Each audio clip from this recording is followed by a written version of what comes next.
आनंद आनंद परमानंद सतगुरु मंगनानंद जी साहेब सत्संग आश्रम डेरा सतगुरु प्रीतम जी साहेब धाम निगाना जिला भिवानी हरियाणा के सौजन्य से संतों का मार्ग। जिसको सतगुरु के चरणों में प्रीति है उसको सिवाय महिमा सतगुरु की और कोई बात नहीं सुहाती, और जिसको सतगुरु का निश्चय है वह सतगुरु में कोई अवगुण नहीं देखता है। और जो अवगुण दृष्टि आए तो सतगुरु भाव जाता रहा।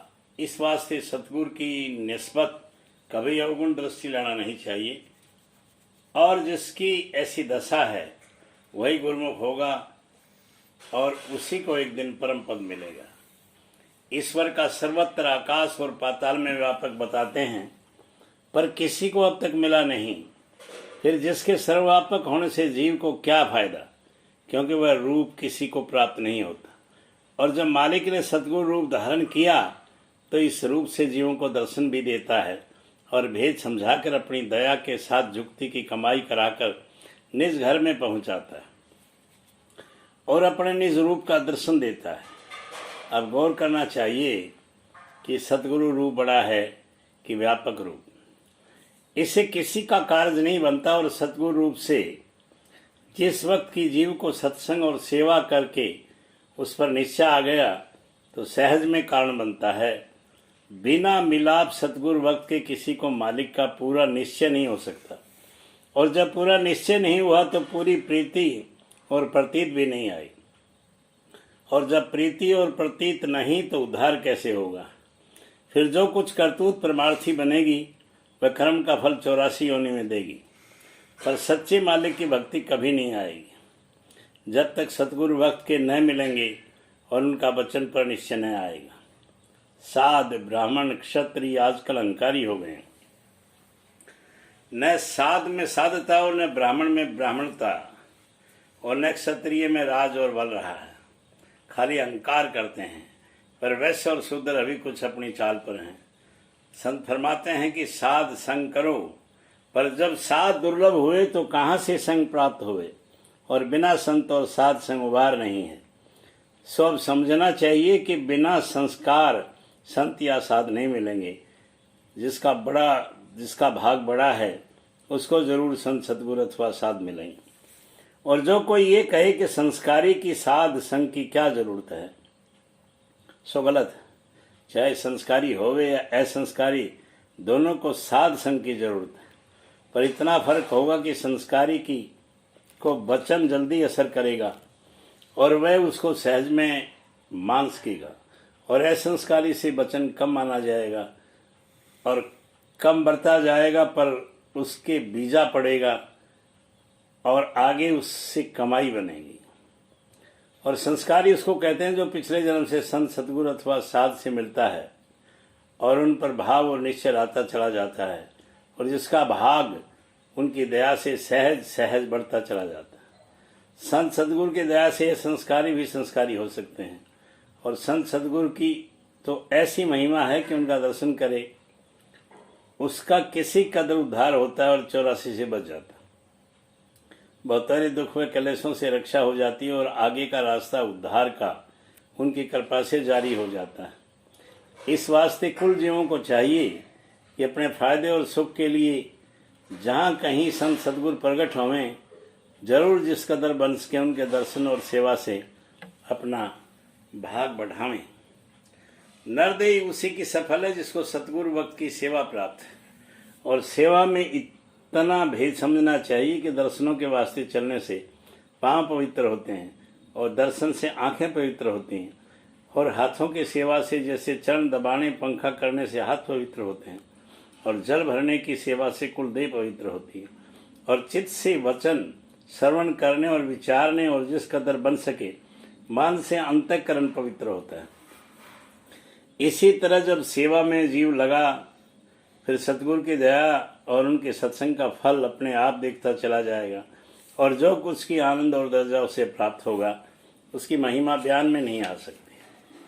आजकल गृहस्थी और वेश जब अपने स्थान से चलते हैं तो तीर्थ का भाव करके निकलते हैं, और सत्संग जो सबका सार है उसकी किसी को तलाश नहीं है और न उसका कुछ भाव है। और जिसको कि वह लोग सत्संग समझते हैं वह असल में सत्संग नहीं है। सत्संग सतगुरु के संग का नाम, और जहाँ किस्से, कहानी, लड़ाई झगड़ा और विद्या की बातें हैं उसका नाम सत्संग नहीं है। सतगुरु रूप सतपुरुष का है, सतगुरु रूप आप सतपुरुष का है, इसलिए उन्हीं के संग का नाम सत्संग है और बाकी सब झगड़े हैं। इनसे कभी जीव का उद्धार नहीं होगा।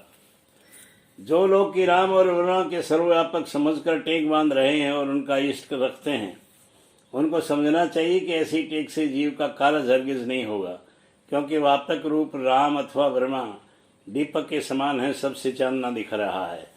चांदने में चोर चोरी करता है, शराबी शराब पीता है और विषय भोगता है। परमार्थी परमार्थ कमाता है, पर वह किसी से कुछ नहीं कहता, और ऐसे नाम के जपने या इष्ट बांधने से 84 नहीं छूटेगी और मन अपने नाचता रहेगा। और जिसको कि सतगुरु रूप मालिक की टेक है और उनका सत्संग प्राप्त है, तो विषय भोग छोड़ देगा और चोर चोरी से हट जाएगा, और जो खोटे काम हैं उनसे दिन ब दिन बचता हुआ निर्मल हो जाएगा, और एक दिन अपने निज पद और निज रूप का कोई याद पा जाएगा। और राम ब्रह्म का कोई और नाम या इष्ट जपते जपते उम्र गुजर जाएगी, पर विकार दूर न होंगे, और भोगों की आशा और तृष्णा की जड़ काटी जाएगी। फिर कैसे उद्धार हो सकता है? जो कोई ये ख्याल करते हैं कि हमने तो सब त्याग दिया या पोथियां पढ़ कर विचार करके सब छोड़ दिया, ये बड़ी भूल और धोखा है। उनका अपने मन और इंद्रियों की परख नहीं आई। जब भोग नाना प्रकार के सन्मुख आवे, या कोई मान और आदर करे, या कोई धनवान या राजधारी बात पूछे, तब देखना चाहिए कि मन कैसा मगन होकर उनकी तरफ मुंह तवज्जह होता है, और जब निरादर होए या मतलब की बात हासिल न होवे, तब कैसा दुखी होता है और क्रोध में भरा आता है। इससे मालूम हुआ कि इच्छा, मान और बड़ाई और चाह, सैर और तमाशे और नावरी को अभी बहुत जबरंतर में धसी हुई है। जो कोई इन बातों को यानी ज़ाहरी त्याग और वैराग और विचार वगैरह में लगे रहने और ज्ञान की ग्रंथों को पढ़ने को परमार्थ समझता है, वह भी भूल है, क्योंकि इन बातों से मन नहीं मरता है। मन के मारने की जरूरत यह है कि सतगुरु पूरे साध की सेवा और उनका सत्संग और रूखा सूखा टुकड़ा खाकर उनकी जरूरत यानी सूरत शब्द या मार्ग के अभ्यास में मन को जोड़ना है। और जब इन बातों का जिक्र भी नहीं तो मन कैसे बस आएगा और परमार्थ कैसे बनेगा? और जब हाल ये है कि जबान से तो कहते हैं कि श्लोक परलोक के विषय भोग काग विष्ठा के समान हैं, और मन में चाह और तलाश सुनी भवों की धरी हुई है, तो फिर उनका क्या फायदा होगा? अफसोस है कि वे ऐसे गाफिल हैं कि उनको ये भी तमीज़ नहीं होती कि हम कहते क्या हैं और करते क्या हैं। पर संसार उनसे भी ज़्यादा काफिल है कि उन्हीं की को परमार्थी मानता है, और डूबे हों के पीछे लगकर डूबता चला जाता है।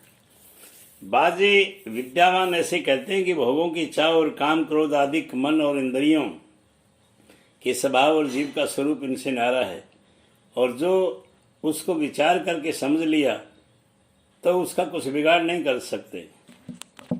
अब समझना चाहिए कि ये बड़ा धोखा है कि जब भोग और विलास की इच्छा और मन इंद्रियों के विकार उनके स्वभाव हुए, फिर संसारी जीव और ज्ञानी भी में क्या भेद हुआ? जैसे वह इनके फल 84 में भोगेंगे, ये भी ऐसे ही भोगेंगे, क्योंकि भोगते वक्त दोनों एक से आसक्त होकर अपने आप को भूल जाते हैं। यानी जब देखने में आता है कि जब ऐसे साहबों का कोई निरादर करे या तान मारे या इल्ज़ाम लगाए, या जब ये दूसरों की मान प्रतिष्ठा होती हुई देखे, तो उस वक्त उनको क्रोध और ईर्ष्या सताती है। और जब आशा किसी भाव की पूरी न हुए तो दुखी होते हैं और अनेक यत्न उसके पूरे होने के लिए करते हैं और हरेक से मदद चाहते हैं और सवाल करते हैं। आनंद आनंद।